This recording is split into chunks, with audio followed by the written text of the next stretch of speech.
Դուք երբևէ նկատել եք, թե ինչպես է փոխվում մարդկանց վարքագիծը, երբ դուք չափազանց խելացի միտք եք արտահայտում։ Սենյակում լռություն է տիրում, հայացքները թեքվում են, ինչ-որ մեկը ջղային ծիծաղում է և փոխում թեման։ Դուք ոչ մի վատ բան չեք արել, դուք պարզապես բարձրաձայնել եք ձեր մտքերը։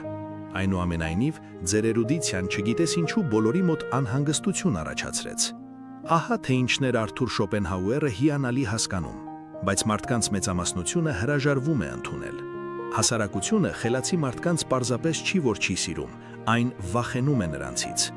Եվ սա խաղաղ աննշան վախ չէ, սա նախնադրային բնազդային սարսափ է, որը ստիպում է մարդկանց ցանկանալ վերացնել սպառնալիքի աղբյուրը։ Ձեր բանականությունը հիացմունք չի առաջացնում, այն գործարկում է ինքնապահպանման ռեակցիան։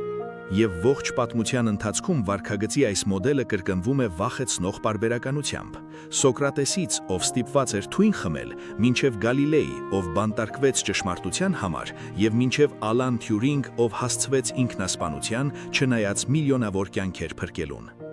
Ականավոր մտքերը չեն փարաբանվում, նրանց ոչնչացնում են։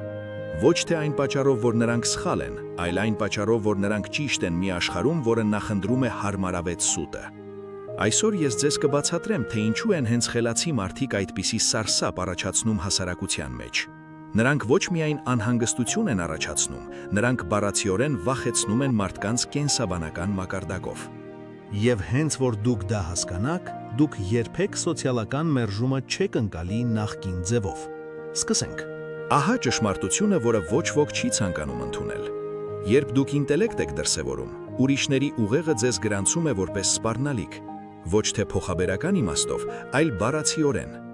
Նեյրոկենսաբանական հետազոտությունները հաստատում են դա։